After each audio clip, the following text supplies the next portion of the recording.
आज Doubtnut app download करें। Doubtnut पर अपने सभी गणित, रसायन विज्ञान, भौतिक विज्ञान और जीव विज्ञान के डाउट्स का करो सफाया। बस प्रश्न की फोटो खींचो, एक ही प्रश्न को क्रॉप करो और तुरंत वीडियो सोल्यूशन पाओ।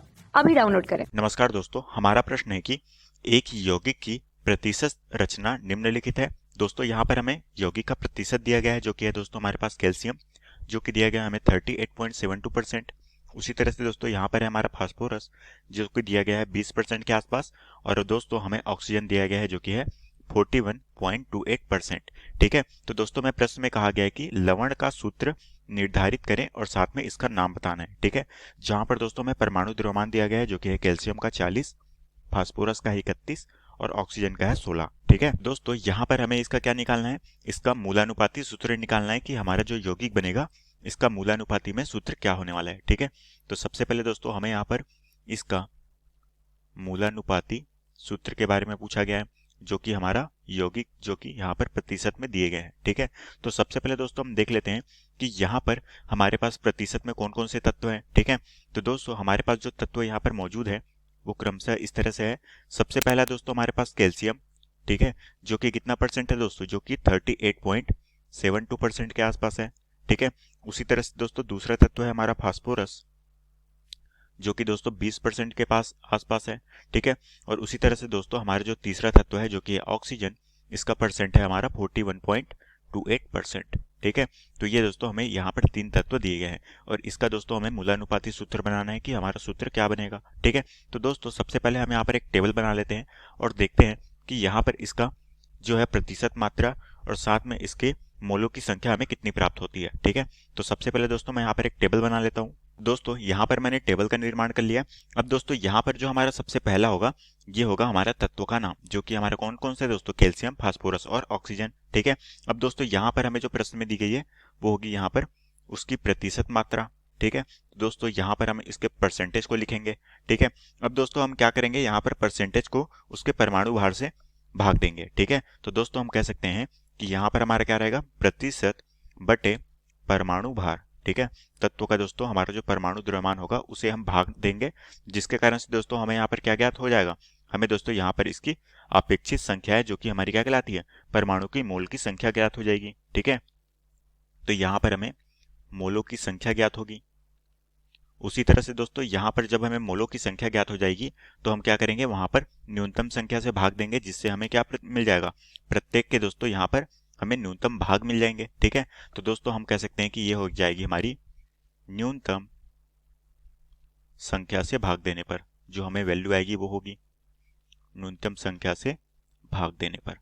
अब दोस्तों ये जो हमारा ब्लॉक है ये किसके लिए होगा, यहाँ पर दोस्तों हम सम संख्या से गुणा करेंगे जो कि हमें किससे गुणा करना पड़ेगा, 2 से गुणा करने पर, क्योंकि दोस्तों हमारा जो है यहाँ पर कुछ भाग क्या होते हैं परसेंट में आते हैं, तो उसे हम संतुलित करने के लिए यहाँ पर 2 से गुणा करेंगे जो कि एक सम संख्या है। ठीक है, जिससे हमें एक पूर्ण संख्या प्राप्त हो जाएगी, तो 2 से गुणा करने पर। ठीक है, तो अब दोस्तों हम यहाँ पर देखते हैं हमारे पास जो सबसे पहला तत्व है दोस्तों वो है कैल्शियम। ठीक है, उसी तरह से दोस्तों दूसरा तत्व है हमारे पास फास्फोरस और तीसरा है हमारे पास ऑक्सीजन। ठीक है, तो कैल्शियम का परसेंट कितना है दोस्तों, वो है 38.72। उसी तरह से दोस्तों फास्फोरस का हमारे पास कितना है, वो है लगभग 20% के आसपास। ठीक है, तो ये हो गया 20.0 और ऑक्सीजन का है लगभग 21.28%। ठीक है, तो अब दोस्तों हम यहाँ पर इसका परमाणु भार हमें प्रश्न में दिया गया है जो कि यहाँ पर कितना है दोस्तों 40 है, तो हमें क्या करना पड़ेगा, यहाँ पर दोस्तों ये हो जाएगा हमारा 38.72 डिवाइडेड बाई 40। ठीक है, तो दोस्तों जब हम इसे सॉल्व करेंगे तो हमारी वैल्यू कितनी आ जाएगी, वो आएगी दोस्तों यहाँ पर मोलों की संख्या जो कि होगी 0.968। ठीक है, उसी तरह से दोस्तों जब हम इसे सॉल्व करेंगे यहाँ पर हमारा फास्फोरस का कितना है वो 31, तो दोस्तों ये हो जाएगा हमारा 20 बटा 31, तो हमारे पास जो वैल्यू आएगी वो आ जाएगी लगभग 0.645।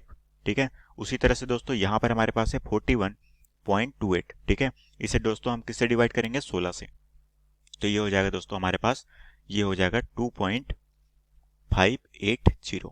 ठीक है, तो दोस्तों यहाँ पर हमारी सबसे न्यूनतम संख्या कौन सी है, वो है ये वाली। ठीक है, तो दोस्तों हमने क्या किया, यहाँ पर न्यूनतम संख्या से भाग देंगे जिससे हमें क्या मिलेगी, यहाँ पर एक संख्या मिलेगी, तो ये हो जाएगी दोस्तों हमारे पास 0.968 डिवाइडेड बाई सबसे छोटी संख्या कौन सी है, वो है ये वाली 0.645।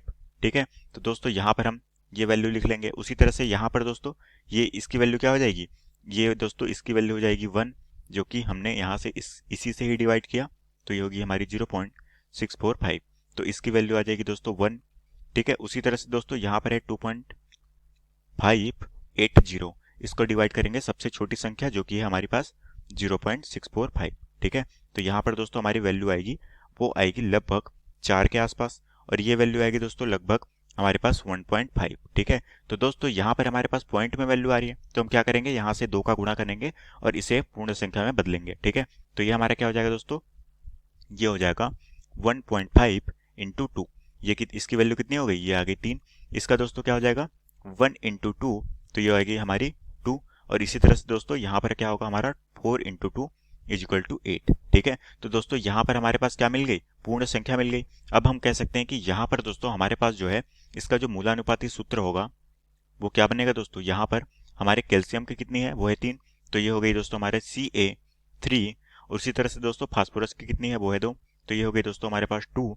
और ऑक्सीजन की कितनी हो गई, वो है दोस्तों यहाँ पर 8। तो इसका जो मूलानुपाती सूत्र होगा दोस्तों वो होगा हमारा Ca3P2O8। ठीक है, और दोस्तों हम इसे इस तरीके से लिखते हैं, ये हो जाएगा हमारा Ca3, और दोस्तों यहाँ पर हमारे कॉमन क्या निकल जाएगा, 2 निकल जाएगा, तो ये हो गया हमारा PO4 और ये हो गई 2। ठीक है, अब दोस्तों हमें इसका नाम भी बताना है कि इसका नाम क्या होने वाला है। ठीक है, तो दोस्तों हम जानते हैं कि इसका जो नाम होगा वो होगा हमारा फास्फेट। ठीक है, तो हम इसका नाम लिख लेते हैं, ये हो जाएगा हमारा कैल्शियम, ये हो जाएगा दोस्तों हमारा फास्फेट। ठीक है, तो दोस्तों यही हमें प्रश्न में पूछा गया था, जो कि हमारे प्रश्न का उत्तर है। तो आशा करता हूं दोस्तों आपको ये प्रश्न समझ आया होगा। धन्यवाद। कक्षा 6 से 12वीं से लेकर नीट, IIT, JEE वो एडवांस के लेवल तक 1 करोड़ से ज्यादा छात्रों का भरोसा। आज ही डाउनलोड करें डाउटनेट ऐप या व्हाट्सएप करें अपने सारे डाउट्स 8400 400 400 पर।